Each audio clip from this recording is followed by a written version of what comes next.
Praise the lord. ప్రభువును మన రక్షకుడైనటువంటి యేసుక్రీస్తు నామంలో మీ అందరికీ వందనములు తెలియజేస్తున్నాను. ఈరోజు దేవుని వాక్యమును మనము చదువుకుందాం.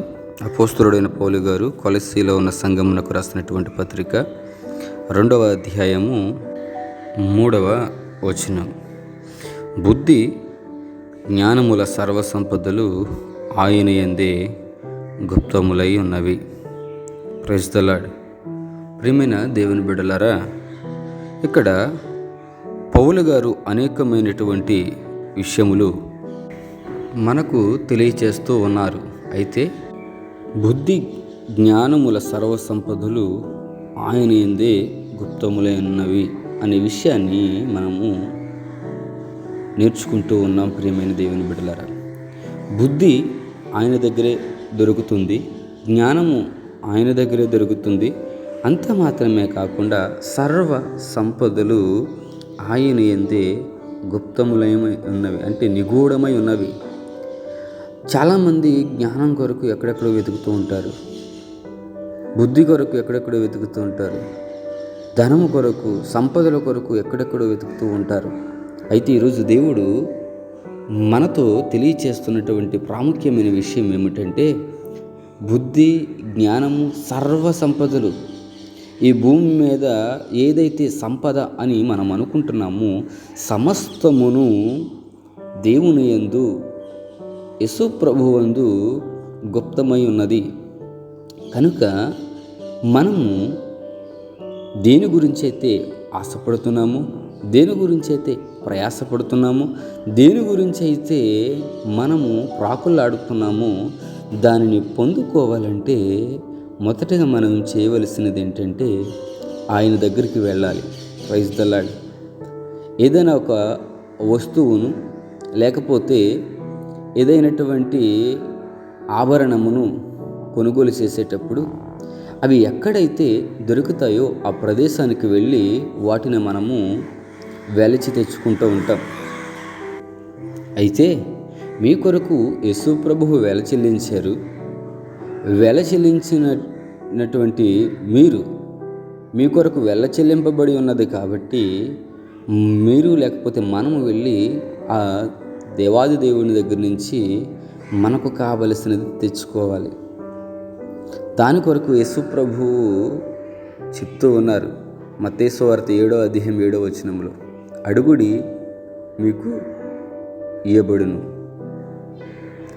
ఎవరమైతే దేవుణ్ణి అడుగుతూ ఉంటామో దేవుడు ఆయనకి లేకపోతే వారికి ధారాళంగా ఇస్తాడని యాకోబు భక్తుడి ద్వారా కూడా మనకి తెలియచేస్తూ ఉన్నారు. ప్రియమైన దేవుని బిడ్డలారా, ఈరోజు నువ్వు కోరుకున్నది లేకపోతే నువ్వు సంపాదించుకోవాలన్నది నువ్వు ఎందుకు పొందుకోలేకపోతున్నావంటే అవి దొరికే స్థలంలో వెతకడం లేదు, అవి దొరికే స్థలం నుంచి తెచ్చుకోవడం లేదు.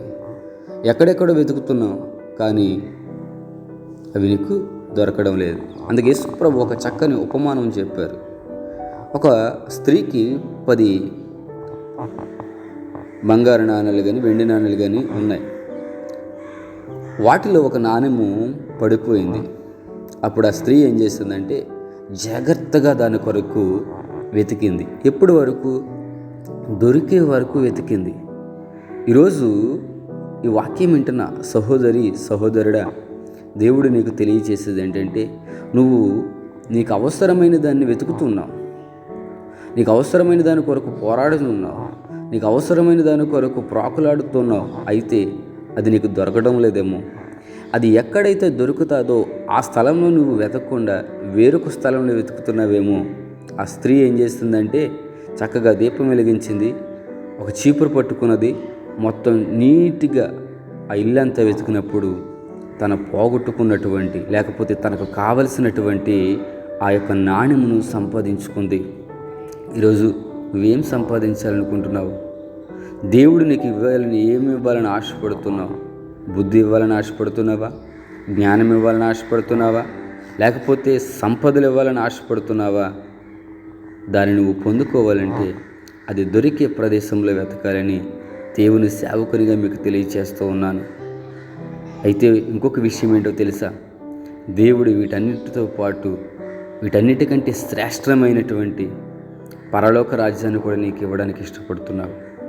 మరి దాని కొరకు నువ్వు వేచి చూస్తున్నావో లేదో ఒకసారి ఆలోచన చేయండి. ప్రార్థన చేసుకుందాం. పరిశుద్ధుడా, నీకే స్తోత్రాలు నాయనా. మీరంటూ ఉన్నారు, బుద్ధి జ్ఞానంలో సర్వ సంపదలు నా యందు గుప్తమై ఉన్నవని. నీ యందు గుప్తమై ఉన్న వాటిని మేము పొందుకోలేకపోతున్నాం. వాటిని వెతకవలసిన ప్రదేశంలో వెతకకుండా అవి దొరకనటువంటి ప్రదేశంలో మేము వెతుకుతున్నామేమో. దయతో మమ్మల్ని మన్నించండి.